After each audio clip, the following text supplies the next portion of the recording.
Controlling पढ़ेंगे। Controlling का meaning होता है एक्चुअल परफॉर्मेंस को प्लान परफॉर्मेंस से कंपेयर करना। यानी कि अगर किसी ऑर्गेनाइजेशन में हम जो वास्तव में काम हो रहा है, एक्चुअल परफॉर्मेंस है, उसे उस परफॉर्मेंस से जो हमने पहले प्लान बनाई थी उससे कंपैरिजन करें और पता लगाएं कि क्या हमारी एक्चुअल परफॉर्मेंस प्लान परफॉर्मेंस के अकॉर्डिंग है या नहीं। अगर एक्चुअल परफॉर्मेंस प्लान परफॉर्मेंस से लेस है तो उसके लिए क्या रीज़न है कि हमारी एक्चुअल परफॉर्मेंस प्लान परफॉर्मेंस से कम रही। उन रीज़न्स को फाइंड आउट करना, करेक्टिव एक्शंस लेना, ताकि इन फ्यूचर वो रीज़न्स दोबारा अराइज ना हो और एक्चुअल परफॉर्मेंस और प्लान परफॉर्मेंस में बैलेंस बना रहे। इसको कंट्रोलिंग फंक्शन कहते हैं। एक बार मैं दोबारा बता देती हूँ। कंट्रोलिंग का मतलब होता है एक्चुअल परफॉर्मेंस और प्लान परफॉर्मेंस को कंपेयर करना। अगर हमारी एक्चुअल परफॉर्मेंस प्लान्ड परफॉर्मेंस से ज़्यादा अच्छी है, इसका मतलब ये है कि कहीं ना कहीं हमने जो स्ट्रेटजी बनाई थी, जो प्लान बनाए थे, वो प्लान उनमें कुछ ना कुछ कमी रही है। तो हमें फ्यूचर के लिए प्लान्स को रिवाइज़ करना पड़ेगा।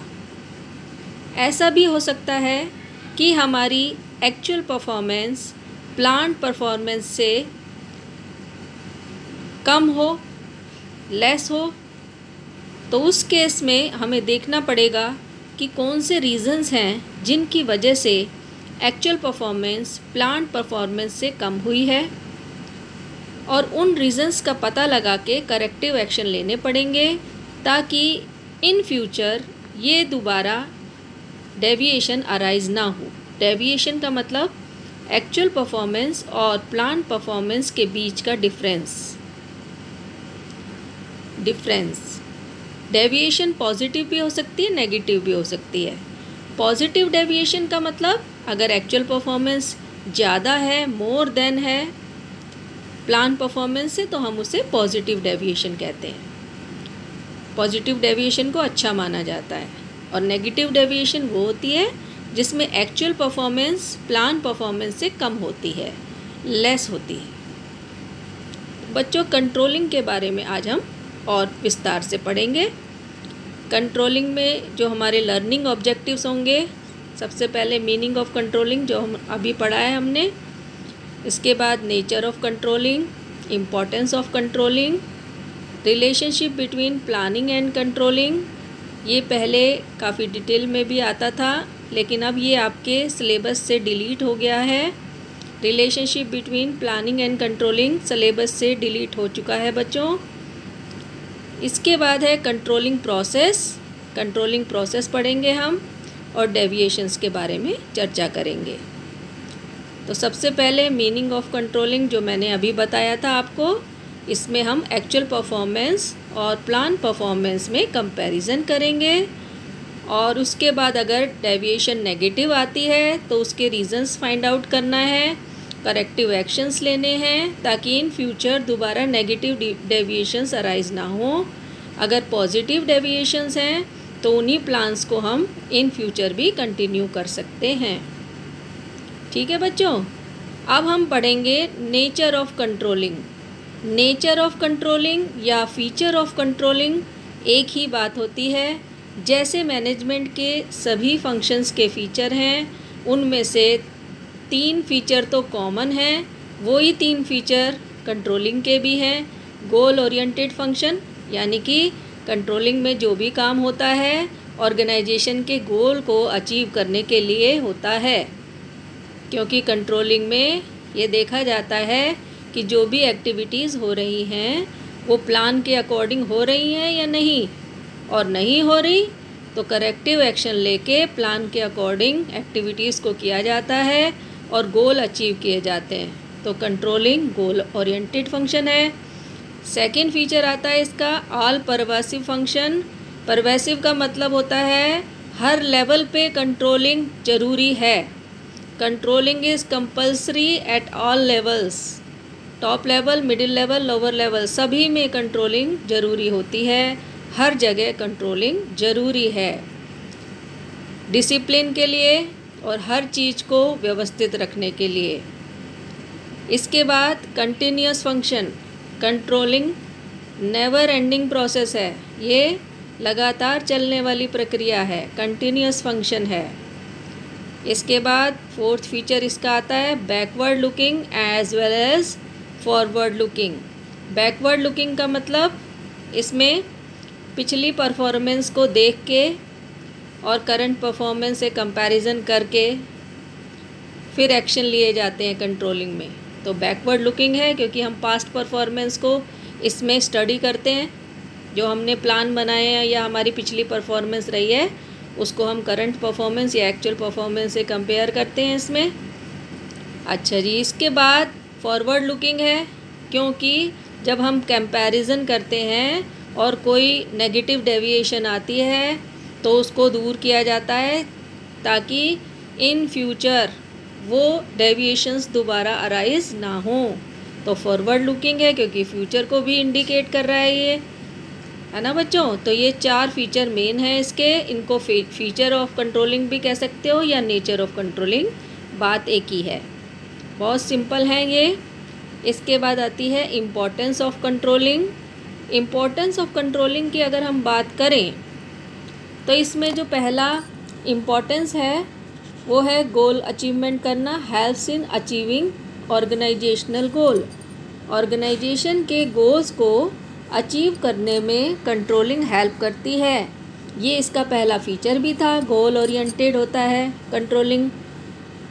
कहने का मतलब वही बात कि जितनी भी एक्टिविटीज़ होती हैं कंट्रोलिंग में ये चेक किया जाता है कि वो प्लान्स के अकॉर्डिंग हो रही हैं या नहीं हो रही हैं, और उन्हें प्लान के अकॉर्डिंग किया जाता है ताकि गोल अचीव हो सके।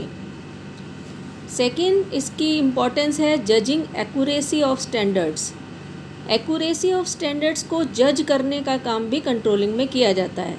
इसका मतलब ये है कि जो हमने स्टैंडर्ड मीन्स टारगेट फिक्स किए थे ऑर्गेनाइजेशन ने, वो ठीक थे या नहीं, एक्यूरेट थे या नहीं, ये भी जज किया जाता है कंट्रोलिंग में।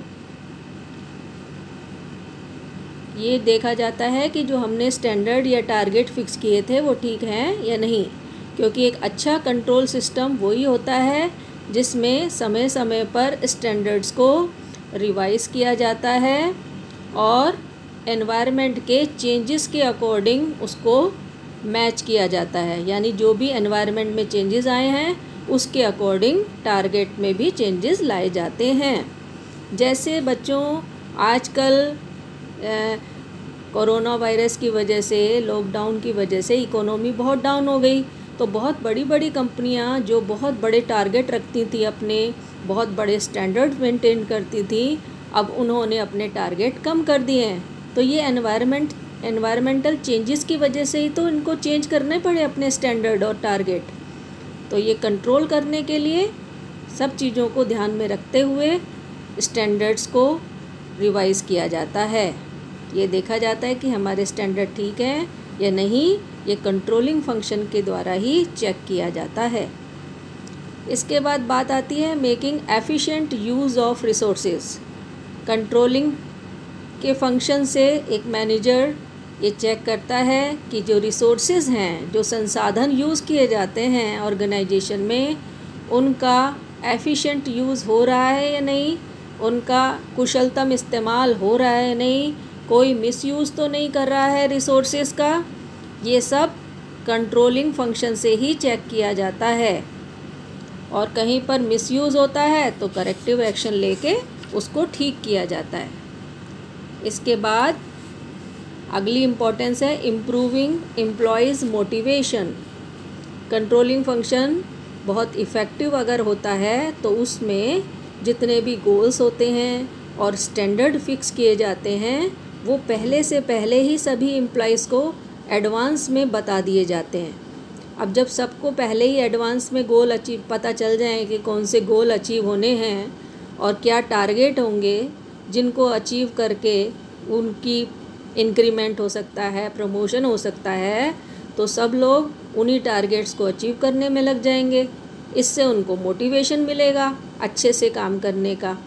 तो इस तरह से जो कंट्रोलिंग है उससे एम्प्लॉइज़ का मोटिवेशन भी बढ़ता है और अच्छी परफॉर्मेंस होती है उनकी। इसके बाद अगली इम्पोर्टेंस है इंश्योर्स ऑर्डर एंड डिसिप्लिन।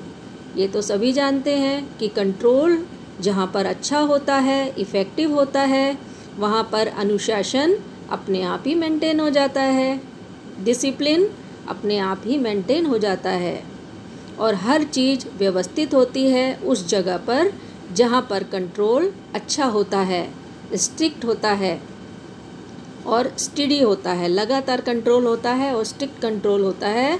वहाँ हर काम व्यवस्थित होता है और डिसिप्लिन में होता है। इसके बाद facilitate coordination in action. Controlling से कोऑर्डिनेशन भी आता है क्योंकि कंट्रोलिंग के फंक्शन में सभी एक ही दिशा में काम करते हैं। बहुत सारे फैक्टर्स होते हैं ऑर्गेनाइजेशन के अंदर जिन्हें अच्छे से प्रॉपरली मेंटेन किया जाता है और जितने भी डिपार्टमेंट होते हैं उन सभी को कंट्रोलिंग के द्वारा अच्छे से वेल कोऑर्डिनेटेड किया जाता है और सब मिलजुल के काम करते हैं क्योंकि कंट्रोलिंग से फिक्स हो जाता है ना कि किसको क्या काम करना है, किस डिपार्टमेंट को, और जो नहीं करता तो डिसिप्लिन देखा जाता है, चेक किया जाता है और जहाँ जिस डिपार्टमेंट की कमी होती है उसके खिलाफ करेक्टिव एक्शन लिया जाता है और मॉडिफिकेशन किया जाता है, सुधार किया जाता है। इस तरह से सभी डिपार्टमेंट आपस में कोऑर्डिनेशन से भी काम करते हैं क्योंकि कोई नहीं चाहता कि उनके खिलाफ एक्शन लिया जाए। तो मिलजुल के सब लोग काम करते हैं और ऑर्गेनाइजेशन के गोल को अचीव करते हैं। तो इस तरह से अगर हम देखें बच्चों तो जो कंट्रोलिंग फंक्शन है, जैसे इसकी इम्पोर्टेंस समरी के तौर पर हम ये कह सकते हैं कि गोल अचीवमेंट करने में हेल्प करता है। स्टैंडर्ड या टारगेट जो भी फिक्स किए जाते हैं वो ठीक है या नहीं ये भी चेक किया जाता है। रिसोर्सेज का मिसयूज़ तो नहीं हो रहा ये चेक किया जाता है।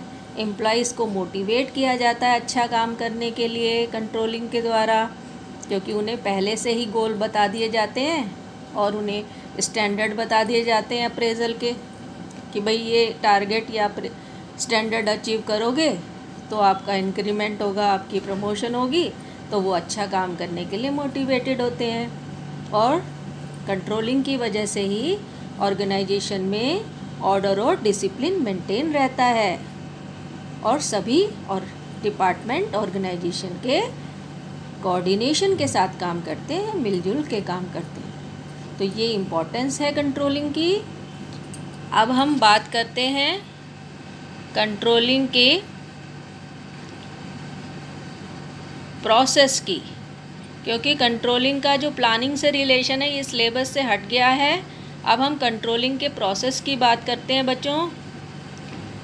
कंट्रोलिंग के प्रोसेस में जो सबसे बड़ा सबसे पहला स्टेप होता है ना, जो वो होता है सेटिंग अप ऑफ टारगेट्स और स्टैंडर्ड्स। स्टैंडर्ड टारगेट फिक्स करना। जैसे इस पिक्चर में ये पर्टिकुलर पर्सन है, ये जैसे हम पौधों को पानी देते हैं ना, तो सबसे पहले हमारा टारगेट क्या होता है कि भाई अच्छे से पौधे लगाए हैं, इसमें फूल आ जाएं, सुंदर सुंदर फूल आ जाएं। जैसे कि अगर हमने रोज़ के प्लांट लगाए हैं तो हम चाहेंगे कि इसमें सुंदर सुंदर गुलाब आ जाएं, तो हम सबसे पहले अपना टारगेट फिक्स करेंगे। इसी तरह से ऑर्गेनाइजेशन में भी एक मैनेजर ऑर्गेनाइजेशन में सारे रिसोर्सेज अवेलेबल कराता है, टारगेट फिक्स करता है। सपोज़ मारुति इंडस्ट्रीज़ है तो उसने टारगेट फिक्स किया कि हमें इस महीने 1 लाख यूनिट बनाने हैं मारुति के, तो ये टारगेट फिक्स कर दिया। अब बच्चों टारगेट जो होते हैं वो अचीवेबल होने चाहिए, मगर बहुत ज़्यादा हाई और बहुत ज़्यादा लो नहीं होने चाहिए। ऐसे होने चाहिए कि जो अवेलेबल रिसोर्सेज हैं उनसे टारगेट्स अचीव हो सकें और न्यूमेरिकल फॉर्म में होने चाहिए। जैसे कि हमने पिछले साल कितनी सेल हुई थी, इस साल हमें 20% सेल बढ़ानी है, इस साल 20% प्रॉफिट बढ़ाना है, या हमें पिछले साल 2 करोड़ रुपए प्रॉफिट हुआ था, इस साल हमें 5 करोड़ प्रॉफिट कमाना है। तो जो स्टैंडर्ड या टारगेट होते हैं वो अचीवेबल होने चाहिए, न्यूमेरिकल फॉर्म में होने चाहिए। ये बात बहुत ज़रूरी है, याद रखने की है। ये बात बहुत कम भी नहीं होने चाहिए टारगेट, है ना। ये तो रिसोर्सेज तो आइडल पड़े रहेंगे, बेकार पड़े रहेंगे। तो टारगेट अचीवेबल होने चाहिए। अब हम बात करते हैं इसके सेकंड स्टेप की। सेकंड स्टेप में मेजरमेंट ऑफ परफॉर्मेंस आती है।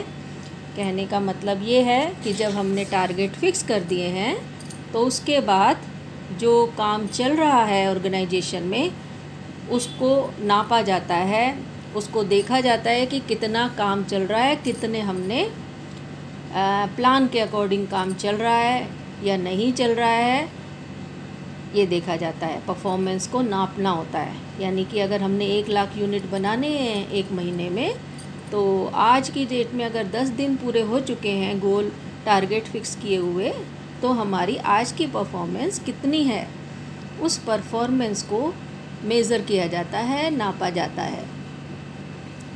इसके लिए एक्चुअल परफॉर्मेंस का मूल्यांकन किया जाता है एम्प्लॉइज़ की, है ना। और परफॉर्मेंस को न्यूमेरिकली मेज़र किया जाता है कि कितना कर लिया इन्होंने, टारगेट अचीव कर लिया। परफॉर्मेंस हमने चेक कर ली, उसके बाद अगला स्टेप आएगा कंपेयरिंग परफॉर्मेंस विद स्टैंडर्ड। जो हमारी एक्चुअल परफॉर्मेंस है ना, उसको हम जो हमने टारगेट फिक्स किए थे ना, उससे कंपेयर करेंगे। अब मान लीजिए 1 मंथ हो गया, तो हम कंपेयर करेंगे। हमारी प्लान परफॉर्मेंस थी कि हमने जो प्लान किया था, जो टारगेट फिक्स किए थे पहले स्टेप में 1 लाख यूनिट के, है ना, और हमारी एक्चुअल परफॉर्मेंस हुई 80,000 यूनिट 1 महीने में।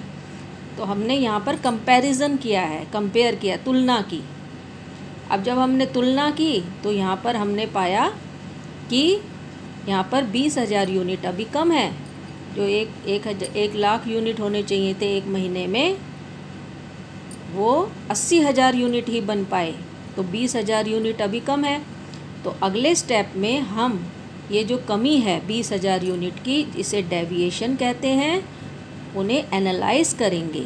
एनालाइजिंग डेविएशंस, यानी कि जो डेविएशंस हैं उनके कारणों का पता लगाएंगे, उनका जांच करेंगे इन डेविएशंस की कि किन कारणों से ये 20,000 यूनिट कम आए हैं, नेगेटिव डेविएशंस आई हैं, एक्चुअल परफॉर्मेंस प्लान परफॉर्मेंस से कम है, क्या कारण है। एनालाइजिंग डेविएशन में बच्चों 2 कंसेप्ट आते हैं, बहुत इम्पॉर्टेंट हैं। एक तो मैनेजमेंट बाय एक्सेप्शन और एक क्रिटिकल पॉइंट कंट्रोल। ये दोनों ही पॉइंट बहुत इम्पॉर्टेंट अक्सर आते हैं केस स्टडी में भी और एज ए नोट भी आते हैं। तो जब हम डेविएशंस को एनालाइज करेंगे तो मैनेजमेंट बाय एक्सेप्शन का मतलब है जो मैनेजर्स होते हैं उन्हें जो बहुत ही इम्पॉर्टेंट एरियाज़ हैं वहाँ कंसंट्रेट करना चाहिए, क्योंकि कोई भी एक व्यक्ति हर चीज़ को कंट्रोल नहीं कर सकता, और वो हर चीज़ को कंट्रोल करने लगता है तो वो कुछ भी कंट्रोल नहीं कर पाता। तो मैनेजमेंट बाय एक्सेप्शन इसे कहते हैं। और क्रिटिकल पॉइंट कंट्रोल का मतलब भी यही है कि जो की एरियाज़ हैं, जो ज़्यादा इम्पॉर्टेंट एरिया हैं, उन पे ज़्यादा फोकस करना चाहिए, और जो लेस इम्पॉर्टेंट हैं, माइन्यूट हैं, बहुत छोटे रीज़न हैं, उनको हम अवॉइड भी कर सकते हैं। इसको हम क्रिटिकल पॉइंट कंट्रोल कहते हैं। जैसे कि आपकी बुक में एक एग्ज़ाम्पल दे रखा है कि अगर प्रोडक्शन कॉस्ट 5 रुपये बढ़ती है और पोस्टल कॉस्ट 20 रुपये बढ़ती है, तो रुपए के हिसाब से हमें लग रहा है पोस्टल कॉस्ट 20 रुपये बढ़ गई और प्रोडक्शन कॉस्ट 5 रुपये बढ़ी है, लेकिन वास्तव में जो मेन इम्पॉर्टेंट चीज़ है वो है प्रोडक्शन कॉस्ट। तो हमें प्रोडक्शन कॉस्ट पे फोकस करना चाहिए, पोस्टल कॉस्ट पे नहीं, क्योंकि प्रोडक्शन कॉस्ट तो जितने यूनिट हम बनाएंगे, अगर 1 यूनिट पे 5 रुपये बढ़े हैं तो 1 लाख यूनिट पे 5 लाख रुपये बढ़ गए, है ना। और पोस्टल कॉस्ट 20 रुपये ही है, एक बार पोस्ट करेंगे तो 20 रुपये बढ़ी है। तो अगर मान लो 100 रुपये पहले पोस्टल कॉस्ट आती थी, तो अब 120 रुपये हो जाएंगे। और पोस्ट कितनी बार होता है? महीने में 10-12 बार। तो मेन जो इसमें क्रिटिकल पॉइंट है वो है प्रोडक्शन कॉस्ट। तो प्रोडक्शन कॉस्ट पे कंसंट्रेट करना चाहिए। ठीक है बच्चों। जब हमें डेविएशंस का पता चल जाता है, कमियों का पता चल जाता है, तो अगले स्टेप में हम टेक करेक्टिव मेजर्स या करेक्टिव एक्शंस, उसको ठीक करने के लिए सुधारात्मक कार्रवाई करेंगे, स्टेप्स उठाएंगे उनको ठीक करने के लिए। और सबसे लास्ट में फीडबैक रिपोर्ट तैयार होगी कंट्रोलिंग की, और फीडबैक रिपोर्ट में रीजंस डेविएशंस लिखी जाएंगी, डेविएशन को कैसे करेक्ट किया गया है ताकि इन फ्यूचर वो दोबारा अराइज ना हो। तो हमने देखा बच्चों कंट्रोलिंग के प्रोसेस में पहला स्टेप में टारगेट या स्टैंडर्ड फिक्स किए जाते हैं, दूसरे में एक्चुअल परफॉर्मेंस को मेज़र किया जाता है, तीसरे स्टेप में एक्चुअल परफॉर्मेंस और प्लान परफॉर्मेंस को कंपेयर किया जाता है। कंपेयर करने के बाद डेविएशन पता लगाई जाती हैं, पॉजिटिव है या नेगेटिव। उसके बाद नेगेटिव डेविएशंस हैं तो उन्हें एनालाइज किया जाता है कि जो छोटी डेविएशंस हैं उनको अगर इग्नोर कर सकते हैं तो इग्नोर करते हैं, बड़ी हैं तो उनको नोटिस में लाया जाता है, उन पे फोकस किया जाता है। फिर करेक्टिव मेजर्स उठाए जाते हैं और उसके बाद फीडबैक रिपोर्ट तैयार होती है कि हमने डेविएशंस को कैसे करेक्टिव एक्शंस लिए और कैसे दूर किया ताकि फ्यूचर में वो रिपीट ना हो। ठीक है बच्चों, तो ये कंट्रोलिंग का प्रोसेस था। डेविएशंस आपको मैं बता ही चुकी, पॉजिटिव डेविएशन और नेगेटिव। अगर एक्चुअल परफॉर्मेंस ज़्यादा है प्लान परफॉर्मेंस से तो पॉजिटिव डेविएशन, और अगर एक्चुअल परफॉर्मेंस कम है प्लान परफॉर्मेंस से तो नेगेटिव डेविएशन। ठीक है बच्चों। लास्ट में बता दूं कि ये वाली जो पीपीटी है जो आप देख रहे हैं, ये तान्या प्रजापति ने बनाई है 12C की, और बहुत सुंदर पीपीटी बनाई है तान्या, वेरी गुड, बहुत अच्छे। बाकी बच्चे भी अपनी किसी भी चैप्टर की पीपीटी बना के मुझे सेंड कर सकते हैं। कुछ बच्चों को तो मैंने पीपीटी बनाने का काम अपनी तरफ से भी दिया है। तो बच्चों बनाइए पीपीटी, बहुत सुंदर सुंदर पीपीटी बनाइए, फिक्र मत करो, आपने पीपीटी बनाई है, आपका ही नाम होगा इसमें। ठीक है, ओके बच्चों, बाय, अच्छे से पढ़ो।